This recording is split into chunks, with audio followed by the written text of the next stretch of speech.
Bismillah, Assalamualaikum warahmatullahi wabarakatuh. Kaifahalukum anak-anak, semoga semuanya sehat ya. Jangan lupa kita selalu taat kepada protokol kesehatan ya. Baik, kita kali ini masih melanjutkan materi tematik tentang panas dan perpindahannya, yaitu tema 6. Kita memasuki subtema 3, pembelajaran 1, 2, dan 3. Kita simak baik-baik ya. Silakan dibuka buku paketnya halaman 135. Di situ ada sebuah gambar, yaitu di suatu sore ibu sedang menyiapkan makan malam di dapur dan Lani baru saja menyelesaikan pekerjaan rumahnya. Lani menghampiri ibunya di dapur untuk memberikan bantuan, sehingga Lani dan ibunya masak berdua di dapur. Kemudian di situ juga terlihat ayah Lani sedang menonton TV. Nah, apa pengaruh kalor terhadap kehidupan? Masih ingatkah kalian mengenai perpindahan panas atau kalor dengan cara konduksi? Perpindahan panas dengan cara ini memerlukan zat perantara yang membantunya untuk mengalirkan panas dari sumber panas ke benda yang lain. Ingatlah bahwa panas mengalir dari tempat yang panas menuju tempat yang lebih dingin. Ada perantara panas yang dapat menghantarkan dengan baik, ada yang tidak. Jadi, bahan penghantar panas itu dibedakan menjadi dua macam, yaitu konduktor dan isolator. Tadi Bu Nanda sudah menyinggung, ada perantara panas yang dapat menghantarkan panas dengan baik, ada yang tidak sama sekali ya. Jadi, konduktor itu adalah bahan-bahan yang dapat menghantarkan panas dengan baik. Jadi panasnya bisa berpindah atau bisa mengalir dengan baik. Jika isolator, bahan-bahan yang tidak dapat menghantarkan panas. Jadi panasnya tidak bisa mengalir ya ke benda yang lain. Itu disebut dengan isolator. Jadi bahan konduktor sering kita gunakan dalam kehidupan sehari-hari. Biasanya terbuat dari bahan logam seperti tembaga, seng, kawat, besi, paku. Lalu seperti peralatan rumah tangga ya, peralatan yang ada di dapur seperti panci, wajan penggorengan. Itu adalah contoh-contoh bahan konduktor yang dapat mengalirkan panas atau dapat menghantarkan panas dengan baik. Jika kalian sentuh wajan yang sedang dibuat untuk menggoreng, apa yang akan terjadi? Pasti tangan kalian akan kepanasan, melepuh. Karena apa? Karena wajan tersebut dapat menghantarkan panas dengan baik, sehingga semua permukaan wajan pun panas ya. Lalu selanjutnya, ini kebalikan dari konduktor, yaitu isolator. Beberapa bahan yang termasuk sebagai isolator antara lain adalah kayu, kain, plastik. Itu adalah contoh-contoh bahan isolator. Nah, semisal kayu ya, kayu itu jika kita mempunyai alat penggorengan yang berbahan kayu dengan berbahan logam, pasti akan terasa beda panasnya. Jika kita menggoreng menggunakan spatula yang berbahan logam, pasti dia akan terasa lebih panas, cepat panas ya jika disentuh. Namun, jika bahan tersebut, spatula tersebut berbahan kayu, pasti akan panasnya tidak sampai ke atas ya, biasanya panasnya hanya di ujungnya dan itu pun tidak bertahan lama. Panasnya hanya sebentar ya. Jadi itu adalah contoh-contoh bahan isolator. Kayu, kain, plastik ya.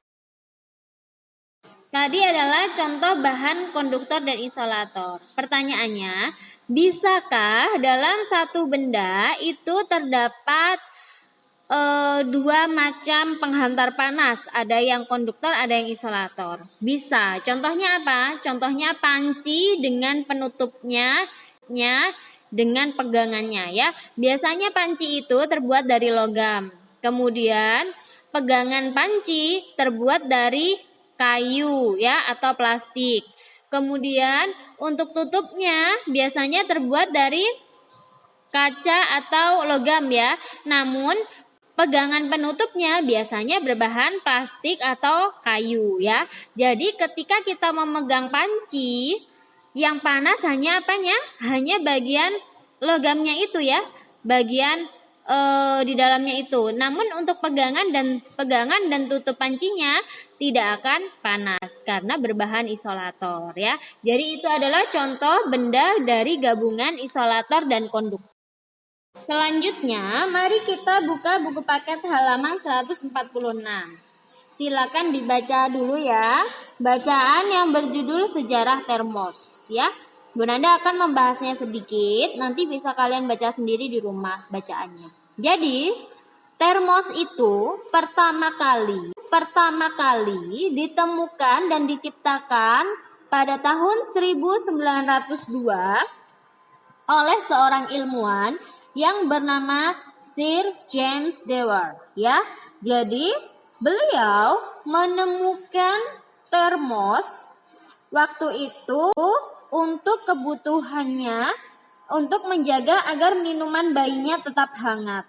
Tetapi saat itu untuk menjaga suhu minuman agar tetap hangat, hal yang sulit dilakukan terutama kondisi cuaca yang dingin seperti di Eropa. Oleh karena itu, beliau membuat botol hampa udara. Botol hampa udara merupakan wadah dari kaca berdinding ganda dengan ruang di antara dindingnya dikosongkan dan ditutup rapat untuk mencegah agar panas tidak menjalar. Jadi panasnya hanya di dalam botol ruang hampanya saja ya, di dalamnya saja. Kemudian dinding sebelah dalam botol tersebut dilapisi perak untuk mempertahankan panas. Jadi panasnya awet ya. Jadi panasnya tidak sebentar tapi bisa awet untuk berjam-jam. Kemudian botol hampa udara itulah yang kemudian menjadi cikal bakal terlahirnya termos. Botol hampa udara buatan beliau dan penutup wol buatan mertuanya sampai sekarang dapat dilihat di Museum Ilmu Pengetahuan di London ya. Jadi beliau tersebut yang pertama kali menemukan termos. Selain menemukan dan menciptakan termos ya. Nah, jadi apa saja bagian-bagian termos yang diciptakan oleh Sir James Dewar? Bagian-bagiannya yaitu penutup gabus, kemudian lapisan perak, ruang hampa ya. Jadi botol hampa udaranya berlapis perak untuk mempertahankan panas dan menggunakan penutup kain wol ya. Jadi penutup kain wol itu berbahan isolator. Jadi tidak dapat menghantarkan panas. Jadi dia itu panasnya tetap di dalam botol hampa udaranya tersebut di dalamnya. Jadi tetap awet. Selanjutnya, mari kita buka buku paket halaman 146. Silakan dibaca dulu ya. Bacaan yang berjudul Sejarah Termos ya.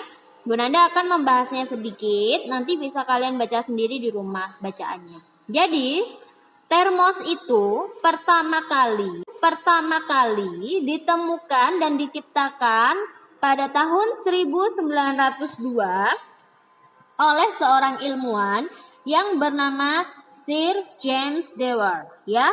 Jadi beliau menemukan termos waktu itu untuk kebutuhannya untuk menjaga agar minuman bayinya tetap hangat. Tetapi saat itu untuk menjaga suhu minuman agar tetap hangat, hal yang sulit dilakukan terutama kondisi cuaca yang dingin seperti di Eropa. Oleh karena itu, beliau membuat botol hampa udara. Botol hampa udara merupakan wadah dari kaca berdinding ganda dengan ruang di antara dindingnya dikosongkan dan ditutup rapat untuk mencegah agar panas tidak menjalar. Jadi panasnya hanya di dalam botol ruang hampanya saja ya, di dalamnya saja. Kemudian dinding sebelah dalam botol tersebut dilapisi perak untuk mempertahankan panas. Jadi panasnya awet ya. Jadi panasnya tidak sebentar tapi bisa awet untuk berjam-jam. Kemudian botol hampa udara itulah yang kemudian menjadi cikal bakal terlahirnya termos. Botol hampa udara buatan beliau dan penutup wol buatan mertuanya sampai sekarang dapat dilihat di Museum Ilmu Pengetahuan di London ya. Jadi beliau tersebut yang pertama kali menemukan termos, selain menemukan dan menciptakan termos ya. Nah, jadi apa saja bagian-bagian termos yang diciptakan oleh Sir James Dewar? Bagian-bagiannya yaitu penutup gabus, kemudian lapisan perak, ruang hampa ya. Jadi botol hampa udaranya berlapis perak untuk mempertahankan panas dan menggunakan penutup kain wol ya. Jadi penutup kain wol itu berbahan isolator. Jadi tidak dapat menghantarkan panas. Jadi dia itu panasnya tetap di dalam botol hampa udaranya tersebut di dalamnya. Jadi tetap awet. Baiklah, karena di buku tema 6 ini banyak sekali bacaan-bacaannya, kita di tema 6 akan sedikit belajar tentang arti-arti sebuah kata ya. Jadi setiap kata itu mempunyai arti tersendiri. Kita bisa melihat arti-arti dari sebuah kata itu di dalam Kamus Besar Bahasa Indonesia ya. Kita bisa membeli kamus tersebut di toko buku, atau lebih mudahnya kita bisa mendownload yang ada di HP ya, ada di Play Store. Itu biasanya kita bisa mendownloadnya, biasanya judulnya KBBI gitu ya. Nah, Kamus Besar Bahasa Indonesia ya, bisa didownload gratis di HP di Play Store ya. Nah, Bu Nanda akan sedikit memberikan arti-arti dari kata-kata yang ada di bacaan-bacaan di tema 6 ya. Ada api, panas, berpindah, suhu, logam, mendidih, pancaran, menghantar ya. Itu adalah arti-arti dari kata-kata tersebut. Jadi untuk arti-artinya bisa kalian tulis ya di buku tulis, dicatat. Bisa jadi nanti untuk arti-artinya Bu Nanda keluarkan di ulangan ya, atau tugas-tugas ya. Selanjutnya, kita kembali lagi belajar mengenai kegiatan masyarakat terhadap pembangunan ekonomi, sosial, dan budaya. Kita perhatikan ada beberapa kegiatan yang Bu Nanda tampilkan di video. Kegiatan apa saja yang kalian lihat? Apa tujuan kegiatan tersebut? Bagaimana pengaruh kegiatan tersebut terhadap pembangunan ekonomi, sosial, dan budaya masyarakat setempat? Bagaimana dengan kegiatan masyarakat yang ada di wilayah tempat tinggal kalian? Nah, jadi gambar-gambar yang Bu Nanda tampilkan tersebut adalah kegiatan-kegiatan yang mendukung pembangunan ekonomi, sosial, dan budaya. Ada gambar apa saja? Ada gambar pengrajin batik, ya. Lalu ada ini pengrajin yang suka memahat ya. Kemudian ada nelayan yang mencari ikan. Ada petani yang sedang bercocok tanam ya. Itu adalah contoh-contoh kegiatan masyarakat terhadap pembangunan ekonomi, sosial, dan budaya. Bu Nanda akan sedikit bahas tentang salah satu kegiatan masyarakat yang berpengaruh terhadap pembangunan ekonomi, sosial, dan budaya yang ada di salah satu daerah di Indonesia, yaitu di Banyuwangi. Jadi, kita itu memiliki pengrajin batik yang terkenal di Indonesia, salah satunya di Banyuwangi ya. Jadi masyarakat Osing, masih ingat Osing itu adalah masyarakat suku asli dari Banyuwangi ya. Jadi pengrajin batik Osing itu tinggal di Banyuwangi, Jawa Timur. Dan kebanyakan dari mereka pekerjaannya adalah menjadi sebagai pengrajin batik. Mereka menggunakan bahan alami berbagai tumbuhan untuk pewarnanya, untuk pewarna batiknya ya. Jadi tidak menggunakan pewarna sintetis, tapi menggunakan pewarna alami yang didapatkan dari daun krangkong, daun lamtoro, daun mangga, jati, jengkol, kulit kopi, daun ketepeng, putri malu, dan kumis kucing. Dengan demikian, mereka tetap dapat memelihara lingkungan karena pewarna alam yang ramah lingkungan. Karena sangat bagus ya, karena mereka tidak memakai pewarna kimia yang limbahnya dapat merusak lingkungan sekitar. Baiklah, untuk materi kali ini Bu Nanda cukupkan ya. Jadi kali ini kita sudah membahas tentang apa saja tadi? Tentang pengaruh kalor terhadap kehidupan ya. Jadi ada benda-benda atau bahan penghantar panas, yaitu konduktor dan isolator ya. Apa konduktor, apa isolator, lalu contoh-contoh bahan-bahannya, apa saja benda-bendanya. Kemudian kita juga belajar tentang sejarah termos.